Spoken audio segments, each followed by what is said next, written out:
1979년 4월 한반도 한가운데서 1500여 년 전에 세워진 고구려비가 발견됐다. 중원 고구려비가 그것이다. 고구려의 비밀을 간직한 살아있는 역사. 왜 고구려인들은 중원에 고구려비를 세운 것일까?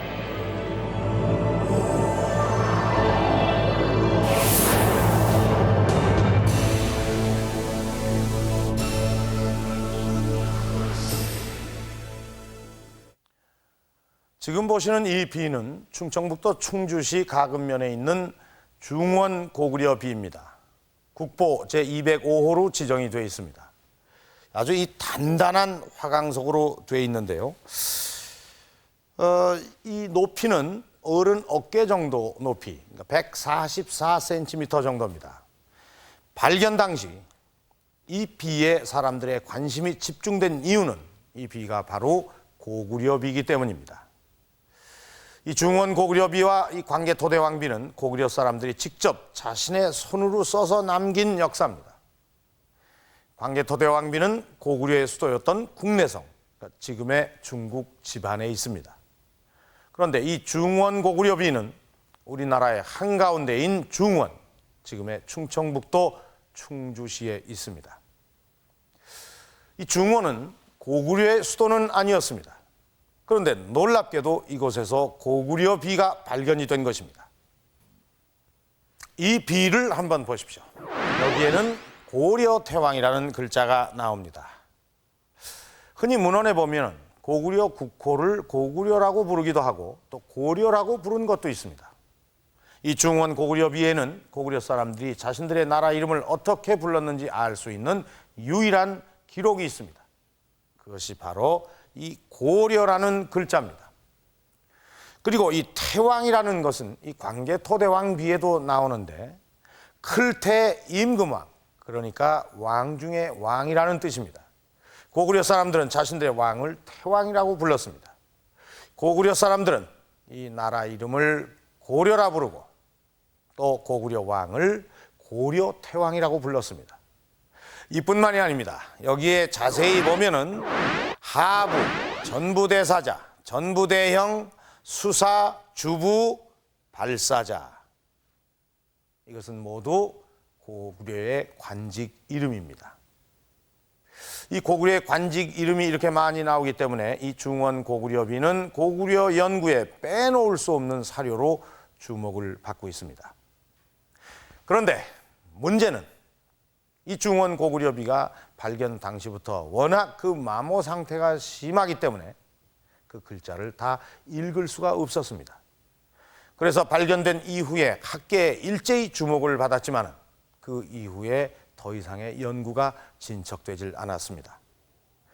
그런데 이 중원 고구려비가 발견되고 20여 년이 지난 최근에 이 고구려에 대한 관심이 일어나면서 이 비문을 해독하는 작업에 다시 들어갔습니다.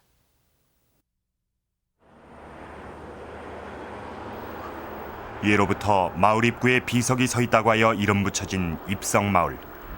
이 마을의 상징이었던 비가 바로 중원 고구려비다. 왓자로 익은 게 많아요.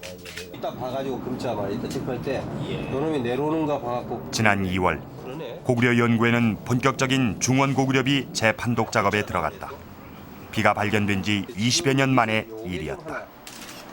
두 가지가 지금 고구려 비가 광개토대왕 비하고 이거 딱 두 개밖에 없습니다. 더군다나 한반도에서는 유일한 고구려 비입니다. 그렇기 때문에 고구려 연구에서 차지한 비중이라는 것은 말할 것 없이 중요한 것입니다. 아주 중요한 비문이에요. 그런데 20년 동안 20년 전에 발견돼 가지고 탁본을 하고 연구를 한 적은 있지만 그 뒤로 진전이 거의 없었습니다. 중원 고구려비가 발견된 것은 지난 1979년. 충주에서 중원 고구려비가 발견되자 학계는 비상한 관심을 모았다. 고구려 연구의 새 장을 여는 획기적인 발견이었다. 이 비가 고구려비라는 사실을 처음 세상에 알린 정용호 교수는 지금도 당시를 생생히 기억하고 있다.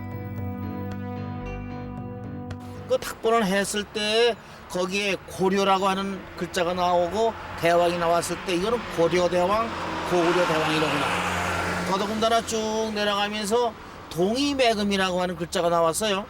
이 동이매금이라고 하는 매금은 광개 토왕비에밖에 나오지 않았습니다. 이제까지.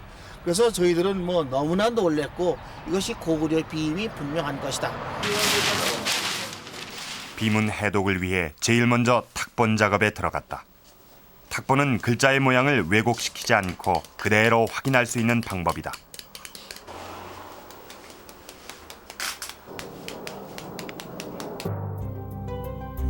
그러나 비문은 그동안 마모가 더 심해졌다. 발견 당시 최초 탁본보다 선명도가 크게 떨어졌다. 이번엔 과학적인 방법을 동원해 보기로 했다. 군사용으로 사용되는 적외선 촬영을 시도하기로 한 것이다. 비문 해독에 적외선 촬영을 한 것은 국내에서 처음 있는 일이었다. 국내에서 최초로 중원 고구려 탑에 대한 문자 분석을 하게 되었습니다. 그래서 1600년 전에 처음으로 그 글자를 새겼을 때의 그 마모 상태와 많은 시간이 지나면서 그 마모 정도에 따라서도 색깔이 달리 나타날 수도 있지 않을까 하는 그런 기대를 갖고 이 실험에 들어가게 되었습니다. 탁본과 최첨단 방법으로 촬영된 글자를 모두 컴퓨터에 수록했다. 한 자리에서 다양한 각도로 글자를 비교, 분석하기 위해서다. 비문을 탁본한 글자와 적외선 촬영을 한 글자, 그리고 실제 비문의 글자를 비교해가며 판독하기 시작했다. 그 결과 지금까지 읽지 못했던 글자를 새롭게 읽게 됐다.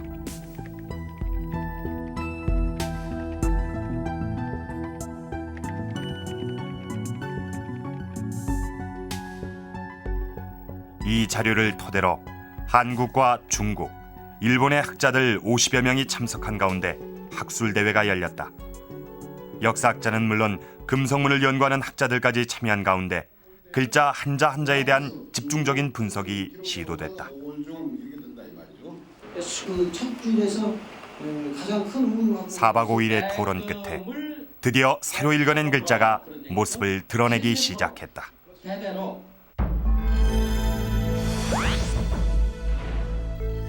참석자 전원의 만장일치로 11자의 글자를 새롭게 읽어냈다. 20여 년 만의 발견이었다.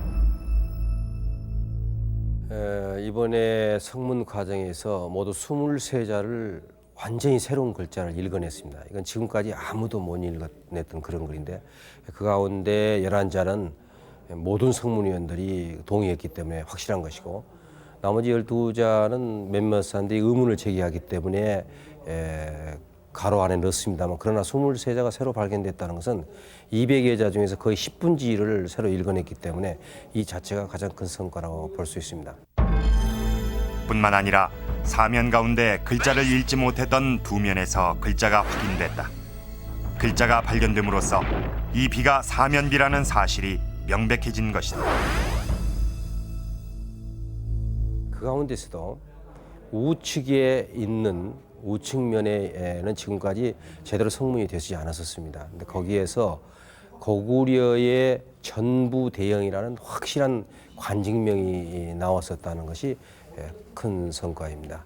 뿐만 아니라 뒷면이 글자가 있느냐 없느냐는 상당히 오래 논의됐었던 그런 부분입니다.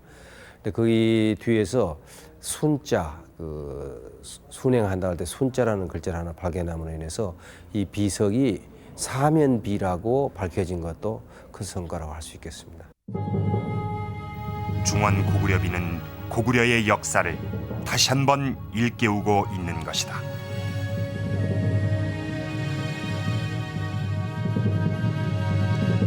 (1500년이란) 세월 탓인지 너무 마모가 심해서 각종 첨단 장비를 동원해서도 이 비문을 해독하는 데는 많은 어려움이 있었습니다.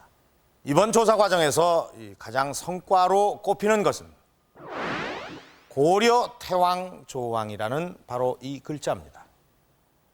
이 비가 서 있는 위치가 중원인 것으로 봐서 이 고구려가 중원 땅을 차지한 시기가 광개토대왕 때와 장수왕 때입니다. 이때는 고구려의 최전성기 때입니다. 그러니까 이 무렵에 고려 태왕 조왕, 즉 왕이 선왕을 할아버지라고 부를 수 있던 왕은 다름 아닌 문자왕이었습니다. 장수왕은 그 이름과 같이 장수를 한 탓에 왕위를 계승할 아들이 일찍 죽는 바람에 장수왕의 뒤를 이은 왕은 손자인 문자왕이었기 때문입니다. 그러니까 여기에 나오는 조왕은 바로 장수왕이고 이 비가 만들어진 시기는 문자왕 때라는 추정이 가능해지는 겁니다. 이것은 중국에 있는 광개토대왕 비입니다. 이 중원 고구려 비에 비해 그 크기도 4배 이상 차이가 나는데 여기에는 고구려의 건국 신화를 비롯해서 이 광개토대왕의 전쟁 업적이 다 기록이 되어 있습니다. 그런데 이 두 비석에 똑같이 들어있는 글자가 있습니다. 바로 이 매금이라는 표현입니다. 이 매금은 고구려가 신라왕을 낮춰서 부르는 이름인데 이 두 비석에 똑같이 신라왕을 매금이라고 표현을 하고 있습니다. 그러니까 신라는 고구려와 대등한 관계가 아니라는 것을 드러내주는 아주 단적인 증거라고 할 수가 있습니다. 자, 이 매금 외에도 이 중원 고구려 비에는 신라와 고구려의 관계를 알 수 있는 아주 구체적인 사실이 실려 있습니다. 쭉 하다가 또 하나 이제 재미나는 것이 이겁니다. 신라토내. 신라토내. 그러니까 이제 이러한 국토라고 하는 글자가 보이고 신라토내니까 이거는 중원 고구려비는 지금까지 알려지지 않은 고구려와 신라의 관계를 가장 잘 나타내고 있다. 야, 이거야말로 대단한. 삼국사기엔 당시 고구려가 신라 왕위 계승에 깊숙이 개입했음을 알 수 있는 사건이 있다. 실성의 왕위 계승과 복호의 인질 문제가 그것이다. 여기에 대해 삼국사기는 단순히 이 사실만을 기록하고 있을 뿐이다. 그러나 중원 고구려비는 신라가 고구려에 조공을 바치는 종속관계였다는 사실을 구체적으로 전하고 있다. 이 석비야말로 삼국사기에서 밝힐 수 없는 또 기록 하나 없는 우리의 고대사 가운데서 금자탑과 같은 그러한 존재가 아닌가. 그야말로 황금적인 그러한 역사적인 내용을 바로 이 비에다가 잔뜩 실어놓고 있는 겁니다. 그래서 이 비야말로 글자 하나하나가 그 당시 고구려와 신라, 고구려와 백제 또는 신라를 갖다가 동이 매금이라고 했을 정도로 고구려의 위상이 높았고 세력이 강했었다라고 하는 그러한 것을 역력히 여기에서 우리 알 수 있는 그러한 중요한 석비가 아닌가 그렇게 느껴지고 있습니다. 그런데요. 예, 그러니까 이 중원비에서 고구려와 신라의 조공 관계를 연구하고 있는 서영수 교수. 중원 고구려비에 나타난 조공 관련 기록에 주목하고 있다. 그 조공이라는 문자는 안 나오지만은 광개토왕비 그 영락 10년조에 보면은 광개토대왕비에도 조공이라는 표현은 나오지만 자세한 언급은 없다.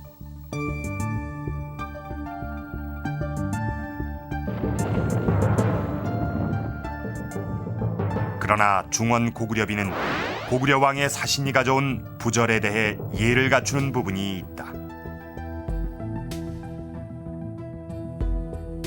왕이 모든 권한을 갖고 있는 것이, 그러니까 왕을 대리해야지 그 명령이 유효하다는 것이. 근데 그것을 왕이 맨날 갈 수는 없으니까 바로 신표를 주는 것이, 그것이 바로 부절이라서 사신에 따라할 때 반은 국가에서 보관하고 반은 그 신표로 주는 것이, 이것이 부절입니다.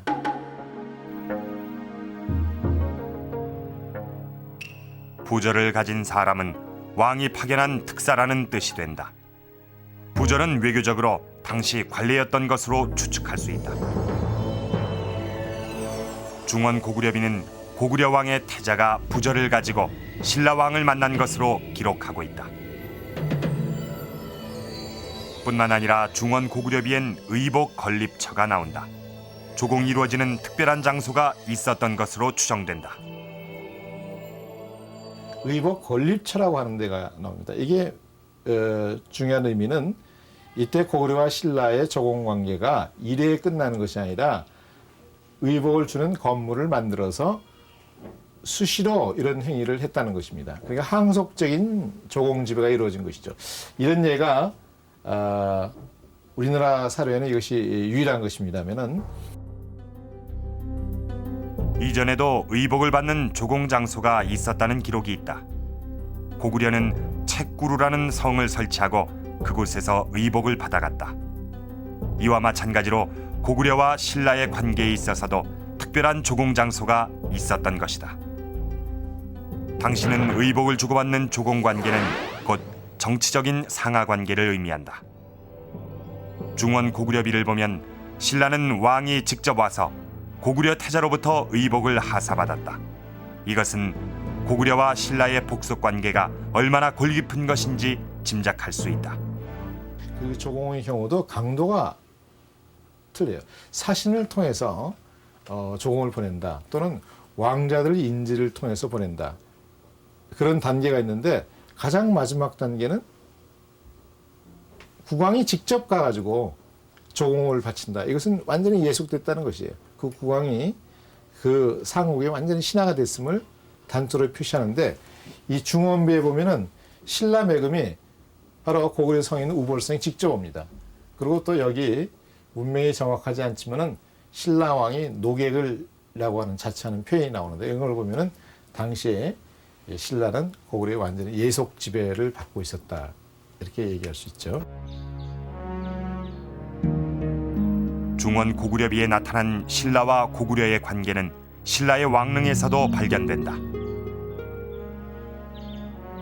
호우총에서는 광개토대왕에게 제사를 지내던 그릇인 호우가 출토됐다. 당시 신라는 고구려의 영향권 안에 있었던 것이다. 이 시기는 고구려 역사상 가장 전성기였던 장수왕 때입니다. 광개토대왕이 전쟁왕으로서 영토를 확장하면서 고구려의 힘을 과시했다면, 장수왕은 정치력을 기반으로 한반도 내에서 고구려의 위상을 굳혔습니다. 그렇다면 이 비를 세운 이유는 무엇일까요? 이 비는 광개토대왕 비의 축소판으로 보는 견해가 일반적입니다. 이 모양도 그렇고 또 이 비의 내용도 이 고구려의 힘을 과시하는 것이 주로 되어 있다고 보고 있는 것입니다. 광개토대왕 비가 광개토대왕의 업적을 전하는 것이라면, 이 중원 고구려 비는 장수왕 시기에 빛나는 고구려의 역사를 이야기하고 있는 것으로 보입니다. 잘 아시다시피 이 장수왕은 수도를 국내성에서 평양으로 옮기면서 남진 정책을 폈습니다. 이에 신라는 신하의 예를 갖추면서 조공을 했지만, 백제는 그 입장이 좀 달랐던 것 같습니다. 이 백제의 계로왕이 북위에 보낸 국서를 통해서 당시의 정황을 알 수가 있습니다. 이 국서를 보면은 백제는 고구려를 승량이와 이리로 표현하면서 금연유죄, 여기서 연이라고 하는 것은 장수왕의 이름입니다. 이 장수왕의 이름을 그대로 부르면서 죄가 있다는 것입니다. 국자어육 대신강족 육살무의, 장수왕이 대신들을 다 죽여서 국가를 어육으로 만들고 사륙이 그치지 않고 있다. 백제가 고구려의 장수왕을 비방하고 있는 것입니다. 이 백제의 계로왕이 고구려에게 위기감을 느끼고 있다는 사실을 잘 알게 해주는 그런 대목입니다. 북위가 고구려를 침략해 주기를 바라면서 보낸 이 국서는 오히려 화를 부릅니다. 왜냐하면 당시에 고구려는 최전성기였기 때문에 북위는 고구려를 침략할 수가 없었습니다. 이 계로왕이 북위에게 국서를 보냈다는 사실을 알게 된 장수왕은 단숨에 백제를 침략해서 한성을 함락해버립니다. 이 전투에서 고구려군에게 생포된 계로왕은 비참한 최후를 맞이합니다. 그리고 백제는 수도를 지금의 서울에서 공주로 옮기게 됩니다. 자, 이렇게 고구려의 적극적인 남진과 중원 고구려비는 어떤 관계가 있는 걸까요?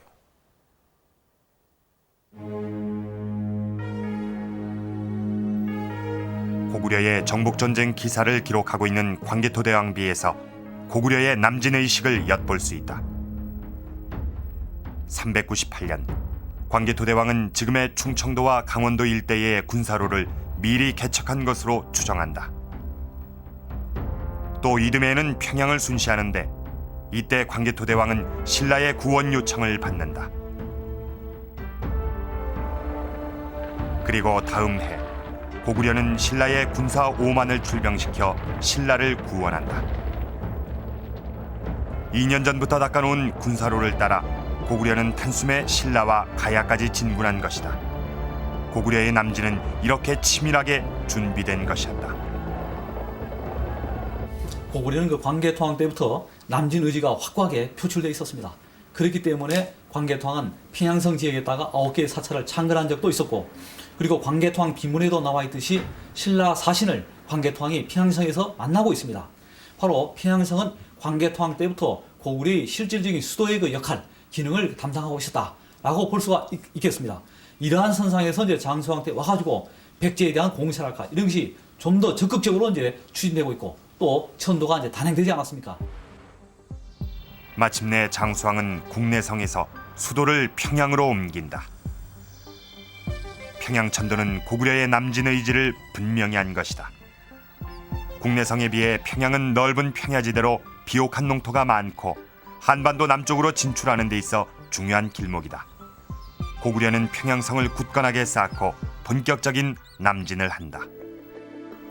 그리고 지금의 충주까지 내려온다. 삼국사기에 따르면 충주는 고구려 때 국원성이라고 불리던 곳이다. 국원성은 고구려가 한반도 남부를 경영하기 위해 충주 지역에 세운 남진 기지다.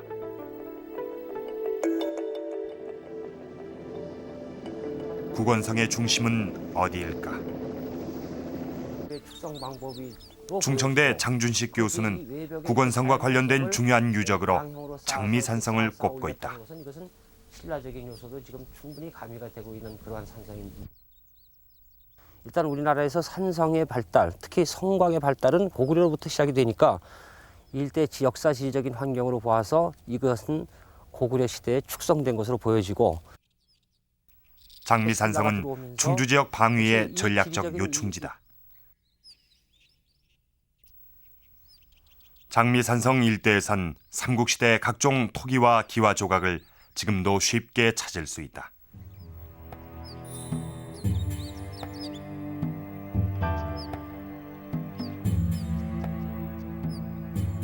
장미산성에서 불과 4km 떨어진 평야지대. 충주 탑평리 중앙탑 일대다. 중앙탑은 통일 신라 때 신라가 통일을 기념해 세운 것인데 장준식 교수는 이곳을 국원성의 치소로 보고 있다. 저것은 부여 정림사탑에서 볼 수 있는 중앙탑 주변에서 발견되는 대부분의 토기와 기와는 고구려의 것으로 추정되고 있다. 이 기와들은 이 기와들입니다. 중앙탑에서 출토가 되고 있는 그 삼국시대의 그 막세 기와들입니다. 그 건물에 그 가운데 가장 눈길을 끄는 것은 기와다.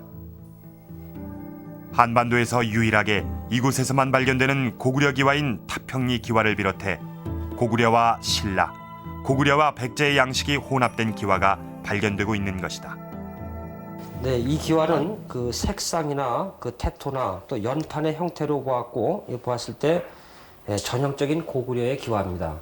근데 고구려의 기와지만 그 백제적인 요소가 첨가가 된, 즉 가미가 돼서 이렇게 연판이, 날카로운 연판이 상당히 부드러워진 이런 느낌을 주고 있습니다. 그렇다면 이것은 중앙탑에 출토된 이 기와는 바로 중앙탑이라고 하는 것은 통일신라에 만들어진 작품입니다만은 그 이전에 바로 고구려 사람들이 정착했다는 바로 증거죠. 바로 이런 이유 때문에 현재 중앙탑 자리가 고구려 국원성의 중심이었다는 주장이 제기되고 있다. 국원성은 장미산성을 방위산성으로 하고 평지에 중요 시설이 있었을 것으로 추정하기도 한다. 고구려의 도성 배치는 산성과 평지성이 함께하는 구조다. 국원성도 고구려 수도였던 국내성과 관련이 깊다. 이 국원성이라고 하는 행정지명은 고구려의 그 두 번째 도성 이름인 국내성하고 이제 같은 동급의 그 성 이름이다라고 이제 이야기할 수 있습니다. 국내성 할 때 국이라고 하는 이제 글자는 나라의 뜻이 아니고 서울의 뜻입니다. 그리고 내라고 하는 말은 고구려 말에서 토지를 가리키는 나, 양 이런 그 말하고 이제 같은 그 개념으로 볼 수 있습니다. 이게 국내성은 서울 지역이다라는 이제 이야기, 바로 도성의 의미를 가지고 있습니다. 그와 더불어서 국원성이라고 하는 행정지명도 같은 것으로 볼 수 있습니다. 들 원자를 쓰고 있는데 이 원자는 이제 내, 나, 양이라고 하는 고구려에서 토지를 가리키는 말을 번역해 놓은 것에 불과하기 때문에 국내성은 곧 국원성하고 같은 동급의 이제 성 이름을 가리키고 있습니다. 이것은 이제 고구려가 국원성 지역을 수도에 버금가는 지역으로 인식했다는 것을 말해주고 있습니다. 국원성에 고구려는 비석을 세웠다. 신라와 형제의 나라로 영원히 하늘의 뜻을 같이 받들고자 했던 고구려. 고구려 남진의 의미를 알 수 있는 대목이다. 우리가 과거에 그냥 고구려가 신라를 구원을 해줬다, 막연히 알았는데 바로 고구려가 신라를 형제 제국으로 생각했다는 것이죠. 그리고 그 다음에 상하, 상화, 서로 화목이라고 하는 것이 고구려의 그 남진의 중요한 목표였던 것입니다. 고구려가 남진을 위해 선택한 전진기지. 그곳이 바로 국원성이었다. 자, 바로 이 탑이 신라가 삼국을 통일한 후에 그 통일을 기념하기 위해서 세운 중앙탑입니다. 이 탑이 세워져 있는 이 일대가 고구려의 남진기지였던 국원성으로 추정되는 곳입니다. 탑이 있었다면 사찰이 있었을 것으로 생각이 되실 텐데요. 이 일대에서는 사찰이 있었던 그런 흔적을 발견할 수가 없었습니다. 그러니까 이 일대에 형성됐던 마을은 고구려의 남진기지였던 국원성이라고 보는 견해가 제기되고 있는 것입니다. 자, 이 지역은 삼국이 모두 탐내는 그런 지역이었습니다. 고구려는 이곳에 이 국원성을 설치해서 남진기지로 활용을 했고, 또 신라가 이 지역을 장악했을 때는 고구려 지역과 이 백제 지역을 다스리는 중심지인 중원경을 설치했습니다. 그만큼 이 지역이 아주 중요하다는 뜻입니다. 그리고 고구려는 이 자리에 중원 고구려비를 세웠습니다. 이것은 결코 우연의 일치라고 볼 수는 없는 것입니다. 그렇다면 지금의 충주인 이 중원이 이렇게 중요했던 이유는 무엇일까요? 햇골산 길목에 있는 봉황리 마의 석불군. 깎아지른 절벽 위에 병풍처럼 불상이 늘어서 있다. 한쪽 손을 턱에 대고 있는 반가 사유상은 한강 유역에선 처음 발견된 것이다. 허리가 잘록한 협시보살, 어깨가 당당하고 눈두덩이가 불룩한 열애좌상은 고구려 양식이다. 길게 내려지는 이 소위 주름치마의 양식이라든지, 특히 이 대자가 삼각형을 뒤집어 놓은 듯한, 즉 역삼각형의 이런 형태는 고구려 금동불상이나 특히 고구려 불상에서 가장 많이 보고 있는 제상들입니다. 또 여기 보이는 이 사자상의 배치라든지 이러한 것 등은 특히 북이계통의, 즉 우리나라에서 말한다면 가장 영향을 많이 받았던 고구려 불상에서 보이고 있는 양식이라고 할 수가 있겠습니다.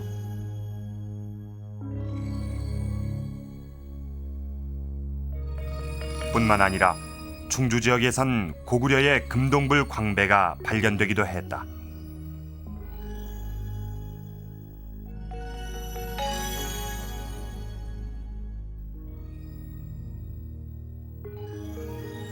상부라는 고구려 관직 이름과 함께 건흥이라는 장수왕의 연호가 적혀 있다. 금동불 광배는 주변에 있는 봉황리 마해불상군과 중원고구려비, 특히 중앙탑 일대에서 출토가 되고 있는 고구려적인 기와로 보았을 때 이 일대, 즉 중앙탑이나 고구려비가 위치한 일대는 고구려의 군사적 시설은 물론 고구려의 문화가 장기간 정착되었다는 것을 알 수가 있겠습니다. 국원성이었던 충주는 교통의 요지였다. 고구려가 남하하는 데 있어 충주는 고대 교통로인 중령과 계림령으로 이어지는 중요한 길목이었다.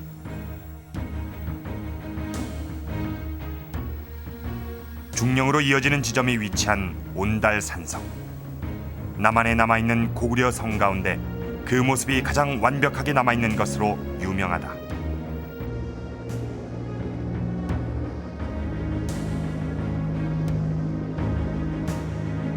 천오백 년을 계속 지탱하는 것이죠. 여기 보면 뱀도 한 마리 못 들어오고 참 개미 새끼도 한 마리 못 들어오게끔 돼 있고, 여기 보면 석회석이 때는 완전히 이게 눌어붙어 가지고 바깥에는 시멘트 벽과 똑같이 돼 있죠. 손도 안 들어가게끔 그렇게 좀 잘 쌓여 있었기 때문에 보존이 잘 되는 걸로 알고 있습니다. 1500년이 지난 지금까지 고구려인들이 쌓은 성벽은 원래 모습 그대로 철통 같다.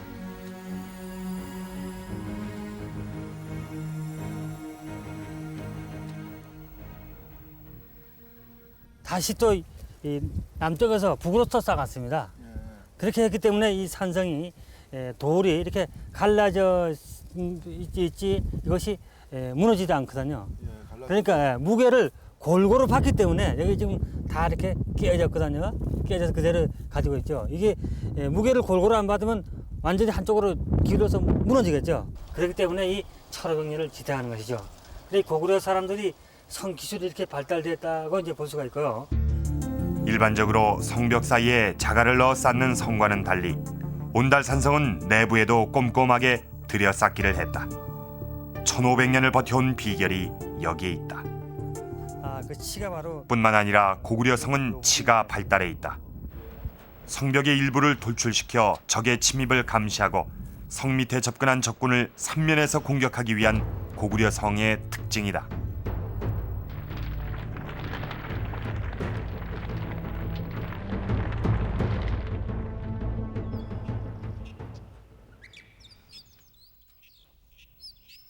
완벽한 축조 방식으로 천혜의 요새였던 온달산성. 온달이 쌓았다고 전해지는 이 성의 중요성은 온달이 출정하면서 남긴 말을 통해 자세히 알 수 있다. 온달 장군은 계리편과 중령 서쪽의 땅을 차지하지 못하면 돌아오지 않겠다는 결연한 의지를 보인다. 계리편과 중령 서쪽의 땅, 그것은 바로 충주를 중심으로 한 중원을 말한다. 고구려에게 이 지역이 얼마나 전략적으로 중요했는지 알 수 있다. 중령과 계림령을 최단거리에 넘을 수 있는 교통의 요지였던 충주. 육로는 물론 충주의 수로는 한강으로 이어져 백제의 수도 한성으로 가는 길목이기도 했던 것이다.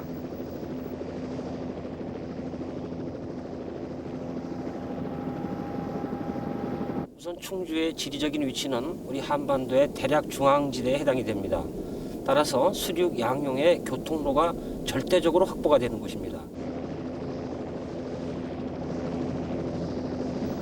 고구려와 신라, 백제로 이어지는 교통의 중심 충주. 고구려에게 이 지역의 확보는 필수적인 것이었다. 중원이 이렇게 정치 문화적으로 중요하게 된 이유도 바로 교통 때문이었습니다. 이 충주에는 백제 수도 한성으로 이어지는 한강 수로가 있습니다.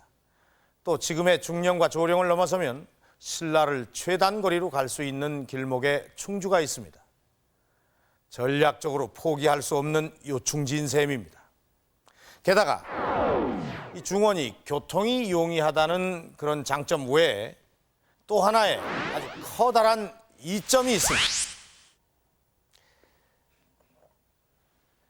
자, 지금 보시는 이 돌은 충주 지방에서 많이 나는 그런 돌입니다. 근데 이 돌을 좀 자세히 보시죠. 좀 반짝거리죠. 이 돌은 그냥 일반적인 돌이 아니라 철을 다량으로 함유하고 있는 철광석입니다. 고구려가 이 중원을 남진 기지로 선택한 이유 중에 하나가 바로 이 철이었습니다.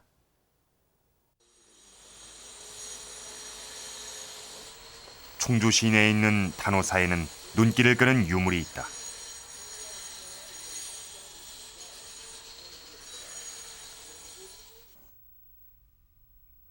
보물 512호로 지정된 철불이다. 높이가 130cm, 고려시대에 제작된 것으로 인근의 대원사 철불과 그 모습이 거의 같다. 같은 시기 동일 인물이 두 구의 철불을 만든 것으로 추정된다. 우리나라에 있는 20여 개의 철불 가운데 3기가 충주 지역에 밀집해 있다. 충주는 우리나라 3대 철산지 가운데 한 곳이다. 자, 이제 여기가 그 충주시 가금면 창동리 쇠꽂이라고. 쇠꽂이라고 불리는 이곳은 30년 전만 해도 철을 캐던 곳이다. 보시면은 이 완전히 그 산이 있었고 그 산에 지금 그 노천광입니다, 이게. 이게 지금 이 산을 그냥 지금은 폐광이 됐지만 지금도 햇볕이 정면으로 들 때면 바위가 반짝거릴 정도로 돌엔 철이 다량 함유돼 있다. 여기에서 그 철광석을 채취를 해가지고 그것을 재련을 하고 뭐 그랬던 데입니다. 지금 뭐 다 이것이 그 철광석이니까 자석을 붙이면 뭐 다 붙을 겁니다. 이런 데는 뭐 그냥 붙을 것 같고요. 반짝반짝한 네. 여기도 마찬가지일 텐데 이렇게요. 뭐 이런 데도 이러면도 다 그냥 자석들 붙을걸요, 뭐. 바위에 자석을 갖다 대자마자 자석이 붙는다. 고대 국가에선 철을 쉽게 구할 수 있었을 것이란 추측이 가능하다. 충주에는 가금면과 이류면, 노은면에 이르기까지 철광맥이 이어져 있다. 붙을 정도니까. 이것이 이제 그 고구려비가 있고 중앙탑이 있는 그 가금면 중심지에서 뭐 시내 쪽으로 기껏해야 한 2km 정도 상간에 지금 이런 그 광산이 있는 거였거든요. 그러면 그 만약에 국원성이 그 가금면 중심부에 있었다라고 하면은 그 바로 인근에 철 자원을 쉽게 얻을 수 있는 그런 곳들이 주변에 많았다는 얘기죠. 인근의 이류면에선 실제로 철을 재련했던 흔적을 쉽게 찾을 수 있다. 어디가 일본 그 무슨 철광석을 녹여 철을 얻는 과정에서 생긴 재련로의 파편들이다. 거기 쪽 지금 이런 것들이 덩이가 그냥 붙어 있는 모습이거든요. 노벽과 이렇게 같이 붙어 있는 모습인데 충주 일대에는 재련로로 보이는 곳이 43군데나 발견됐다. 재련이 상당히 성행했음을 알 수 있다. 대부분이 고려시대 이후의 것으로 추정되는데 최근 고대 유적이 발견됐다. 틀림없이 재련로가 있었다라고 얘기를 할 수 있는 거고요. 우리나라에서 확인된 고대 제철 유적 가운데 최대 규모인 진천 석장리 유적. 이곳에선 제철로의 흔적이 발견됐다.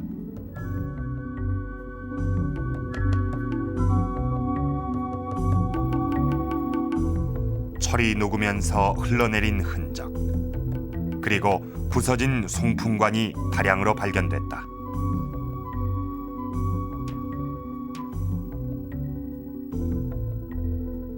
이 유물과 유적은 백제시대의 것으로 밝혀졌다. 그러나 진천 지역에서 고구려 유적이 발굴될 가능성은 끊임없이 제기되고 있다. 진천이 고구려의 지배를 받았던 흔적이 있기 때문이다. 동국여지 승람엔 진천이 고구려의 행정구역인 금물로였다고 적고 있다. 진천 지역이 고구려에 병합되어 고구려의 세력권 안에 있었음을 알 수 있다. 그러면 그 진천 석장리에서 이곳까지는 지금 뭐 1시간 정도의 거리고, 그리고 진천 쪽은 철광석이 직접 나오는 곳이 없다라고 봤을 때 충주의 철들이 옮겨가고 철광석들이 옮겨가고 하는 이런 그 과정으로 본다라고 하면 삼국시대에 당연히 충주 지역에도 철을 재련하던 그런 재련소가 있었다라고 봐야 되겠죠. 근데 아직까지는 저희들이 이쪽 지역에 대한 어떤 집중적인 조사를 하지는 못했기 때문에 그 삼국시대의 재련로를 발견하지 못했던 것뿐이죠. 고대 사회에서 철을 얻는 방법은 재련로를 통해서였다. 재련로에 철광석을 집어넣고 열을 가하는 방법이었다. 이때 풀물을 통해 바람을 넣어주는 것이 송풍관이다.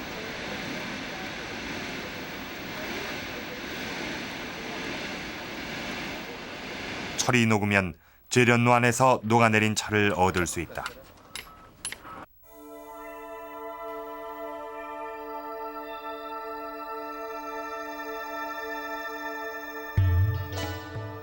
고대 사회는 이렇게 얻은 철을 다시 가공해 각종 무기류를 만들었다. 이런 철제 무기의 생산이 국가의 성립을 가져왔고 나라의 흥망을 좌우할 정도로 철은 중요한 자원이었다.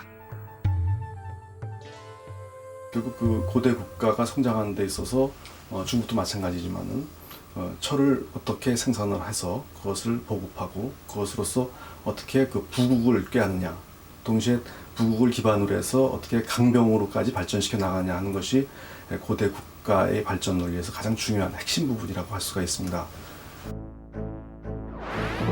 고구려는 철기 문화의 선진국이었다. 고구려 벽화 속에는 각종 철제 무기로 무장한 병사들이 나타난다.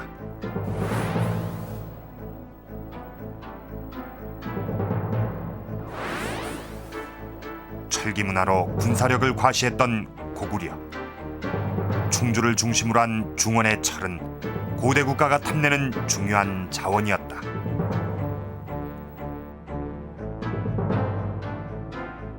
삼국이 이 중원 지방을 중심으로 해서 각축을 벌였던 이유 중에 하나로 철의 문제를 들 수 있다고 생각이 됩니다. 이 중원 지방은 그 한반도 내에서도 가장 그 철의 그 잠재력이 많은 그런 지역이기 때문에 이 지역을 장악한다고 하는 것은 전략적인 측면에서 굉장히 중요한 위치를 점하게 되는 그런 부분이라고 생각이 되고요. 교통의 요지이면서 무기 생산에 꼭 필요한 철을 바로 공급받을 수 있는 중원 지역. 이 중원의 중요성은 바로 여기에 있습니다. 한반도로 남진하려는 야심을 가지고 있는 고구려에게 이 지역은 결코 포기할 수 없는 지역이었을 것입니다. 자, 지금 보시는 이곳은 경북 영주시 수능 읍내리에 있는 고분 앞입니다. 이 석축을 낮게 쌓고 흙으로 봉분을 만들었는데 이것은 고구려식 무덤입니다.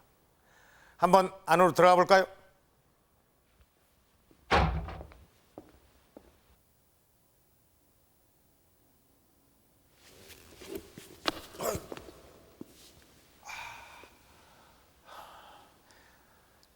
여기 들어와 보니까 이 새 그림도 있고 또 이 연꽃 그림도 있고 그렇습니다. 그런데 이 벽화가 너무나 많이 훼손돼서 잘 알아볼 수는 없습니다. 그런데 이 무덤을 들어오는 이 입구에 수호신이 그려져 있습니다. 이 무서운 얼굴을 하고 있는 이 수호신이 한쪽에 버티고 서 있고 또 한쪽에는 이 물고기 모양의 깃발을 들고 서 있는 수호신이 있습니다. 자, 이러한 그림들은 고구려 고분 벽화에서 쉽게 찾아볼 수가 있습니다. 자, 지금 보시는 이것은 사신총의 고분 벽화입니다. 어떻습니까? 이런 수능 고분 벽화의 수호신과 너무나 비슷하지 않습니까? 학자들은 이래서 이 수능 고분이 고구려의 영향을 강하게 받았다고 주장을 하고 있는 것입니다. 이 수능 고분은 5세기 그러니까 고구려의 전성기인 장수왕 때로 추측을 하고 있는데 이 기록상으로도 이 수능 지역이 고구려의 지배를 받았다는 그런 흔적이 남아 있습니다.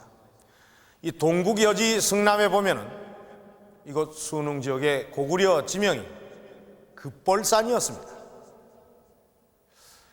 그러니까 이 고분은 고구려가 경상북도 이 수능 지방까지 내려왔었다는 그런 증거인 셈입니다.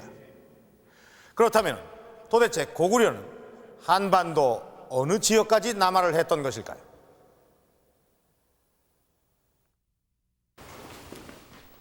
고구려가 어디까지 남아있는지 알 수 있는 지도가 있다.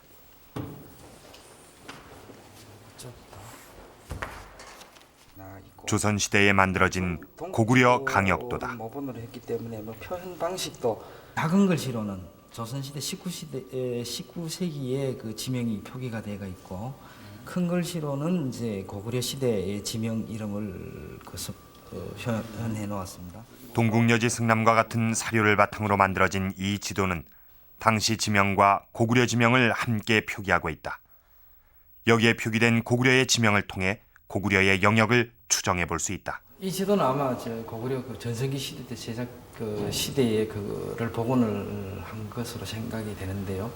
보면 남하 한 지역이 동쪽으로는 청하, 그다음에 서쪽으로는 진천을 포함하는 충청도 지역까지 남하를 한 것으로 고구려 시대의 그 강성한 고구려 시대의 강력을 이렇게 표현해주는 그런 중요한 사료로서의 가치가 있다고 생각합니다.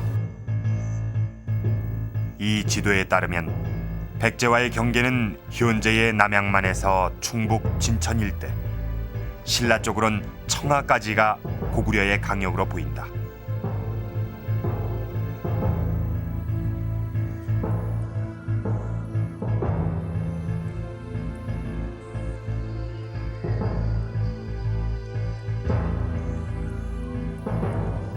그러나 현재 남아있는 유적을 통해 살펴본 고구려의 영향권은 이보다 훨씬 남쪽으로 내려간다.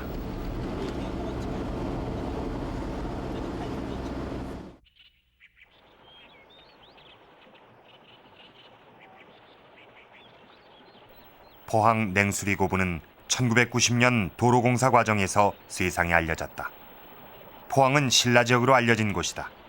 그런데 이곳에서 고구려의 영향을 받은 무덤이 발견된 것이다. 지름 25m, 높이 7m의 무덤 안은 돌로 만들어져 있는데 가운데 복도를 이루고 있다. 오른쪽에 방이 있고 안쪽에 관을 놓았던 방이 따로 있다.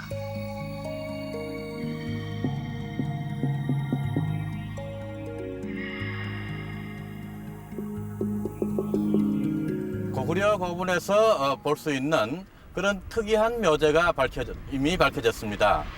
즉 돌방무덤 구조를 하고 있었는데 그 들어가는 널길의 오른쪽 편에 척실이 있었다는 것입니다.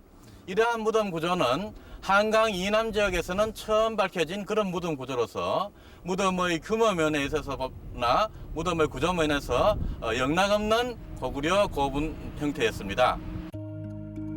상당수의 유물이 이미 도굴된 상태지만 이곳에서 나온 유물 중에는 고구려의 것도 보인다.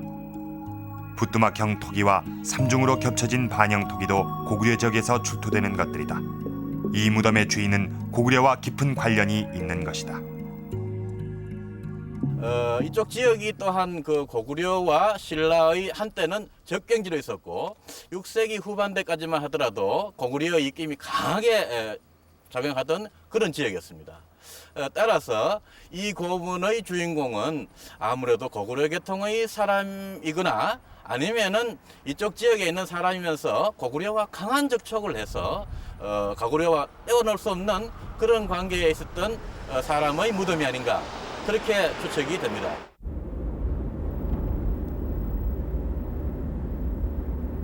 백제 지역으로 알려진 충남 연기군에서도 고구려 유적이 발견되고 있다. 향토사학자 이명수 씨는 연기 지역이 고구려와 관련이 있다는 확신을 갖고 있다. 연기 읍지엔 개소문성이란 기록이 있다.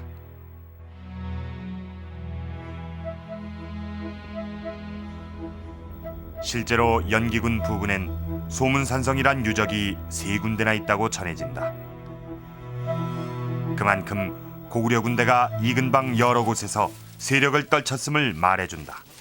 네, 이게 그 산성을 쌓았던 석주 부분이 무너지지 않고 남아있는 부분이 여기서 여기까지 금강 상류 지역인 부강을 사이에 두고 북쪽에 있는 이 산성은 많이 허물어져 고구려의 흔적을 찾기는 쉽지 않다. 그러나 마을에 전해 내려오는 얘기는 이곳이 고구려와 백제의 접전지였음을 알 수 있다. 금강 이쪽에 쌓은 산성이 바로 고구려 군사들이 쌓았다라는 소문 산성이 있는 곳입니다. 근데 강 건너에도 산성이 있는데요. 그것은 백제 군사들이 연개 소문이 쌓은 소문 산성을 방어하기 위해서 쌓은 산성이라고 합니다. 그래 금강 상류인 부강을 사이에 두고 대치해 있는 두 산성은 연기 지역까지 고구려군이 내려왔음을 짐작할 수 있는 흔적이다. 그런데 최근에 이보다 더 남쪽에 있는 대전 지역에서 고구려의 유적이 발견됐다. 대전 월평동 유적이 그것이다.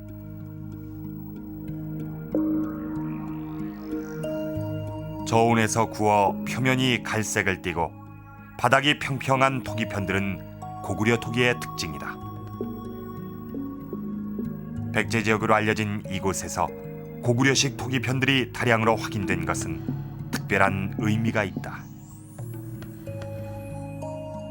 예, 이 고구려 토기가 그 월평동 유적에서 발견됐다는 것은 역사적으로 좀 의미가 깊습니다. 왜냐하면은 과거 고구려의 그 영역 자체가 일반적으로 볼 때는 한강, 즉 여기 차령산맥 이북에 해당된다고 그렇게 생각을 했었는데, 물론 문헌상으로는 연기 지역이라든지 중원을 경영했다는 그러한 기록들이 보입니다만, 그 유물상으로 볼 때에는 사실 이 월평동 유적이 가장 그 남단에 해당하기 때문에 고구려 군이 그 이쪽 대전 지역까지 내려왔다는 확실한 그 증거가 되기 때문에 굉장히 중요한 의미를 갖는 토기라고 할 수 있습니다. 최전성기 한반도 남진 정책을 폈던 고구려.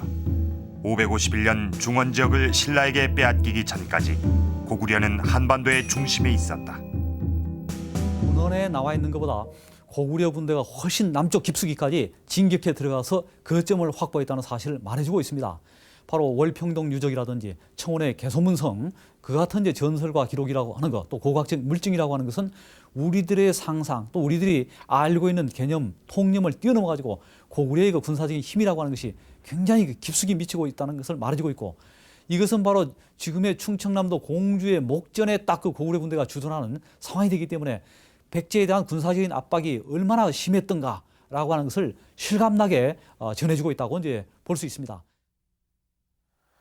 동국이어지 성남과 같은 사설을 토대로 조선시대에 만들어진 이 고구려 지도를 보면 고구려 전성기 때인 장소왕 때의 이 고구려 영역은 신라 쪽으로는 흥해 일대까지, 또 백제 쪽으로는 충북 진천군 일대까지였습니다. 하지만 드물게 남아있는 이 고구려의 유적을 자세히 조사를 해보면 이 고구려의 영역은 우리가 생각했던 것보다 훨씬 더 남쪽인 대전, 그리고 경주에서 불과 50km밖에 떨어져 있지 않은 포항 냉수리 지역까지였습니다. 당시에는 국경선이 지금처럼 분명하게 있었던 것은 아니지만 이 고구려 전성기 때 고구려가 직접 지배한 영역은 이 정도까지였다고 봐도 좋을 것 같습니다. 하지만 고구려가 이렇게 직접 통치만을 했던 것은 아닙니다. 중원 고구려비를 보면 신라 톤의 당주라는 말이 있습니다. 여기서 당주라는 것은 고구려 군사가 주둔했다는 그런 뜻입니다. 그러니까 신라 영토 내에 고구려 군사가 주둔해서 군사력을 행사할 수도 있다는 그런 의미도 있고, 또 결국 그것은 신라가 고구려의 간접 통치를 받았다는 것을 의미하는 것입니다. 이렇게 한반도 내에서 고구려의 영역은 우리가 생각했던 것보다도 훨씬 더 넓었던 것입니다. 고구려 사람들은 고구려 왕을 왕 중의 왕이라는 뜻인 태왕이라고 불렀고, 또 그 외 다른 나라는 동이라고 부르면서 고구려 중심 세계를 구축해 나갔습니다. 1500년 전에 한반도의 패자였던 고구려. 이 중원 고구려비는 한반도에서의 고구려의 천하관과 남진 의지를 전하고자 바로 이곳에 서 있는 것입니다.